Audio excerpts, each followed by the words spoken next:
সাকিবিয়ানদের চাওয়াতেই বাদ পড়েছেন ইধিকা পাল। চূড়ান্ত করা হয়েছে ছোট পর্দার জনপ্রিয় অভিনেত্রী তাসনিয়া ফারিনকে। ঢাকাই সিনেমার মেগাস্টার শাকিব খানের নতুন সিনেমা প্রিন্সে নায়িকা হিসাবে চূড়ান্ত হয়েছে তাসনিয়া ফারিন। চলতি সপ্তাহে তার সঙ্গে সিনেমা নিয়ে চূড়ান্ত চুক্তি সম্পূর্ণ হওয়ার কথা রয়েছে। এর আগে ওপার বাংলার জনপ্রিয় অভিনেত্রী ইধিকা পালকে প্রিন্স সিনেমার আরেক নায়িকার ভূমিকায় নেওয়ার আলোচনা চলছিল।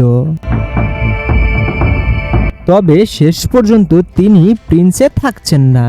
সামাজিক যোগাযোগ মাধ্যমে ইধিকা পালের অংশগ্রহণ নিয়ে নানা গুঞ্জন ছড়ায়, কিন্তু সূত্র নিশ্চিত করেছে যে চূড়ান্তভাবে তিনি প্রিন্স সিনেমার অংশ নয়। তাসনিয়া ফারিনের সঙ্গে শাকিব খানের জুটি এবং অ্যাকশনধর্মী গল্প প্রিন্স সিনেমাকে পর্দায় বড় আকর্ষণ হিসেবে তৈরি করতে চলেছে। নতুন নায়িকার উপস্থিতি সিনেমার প্রতীক্ষা আরও বাড়িয়ে দিয়েছে।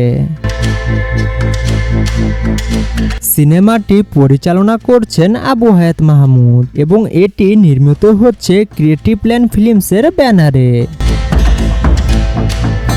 প্রযোজনায় রয়েছেন শিরিন সুলতানা। অ্যাকশন থিমের এই সিনেমাটির লক্ষ্য আগামী ঈদে মুক্তি।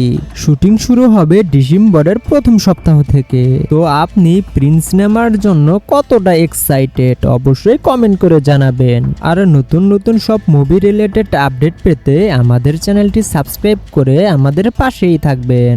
সকলেই ভালো থাকবেন, সুস্থ থাকবেন। আল্লাহ হাফেজ।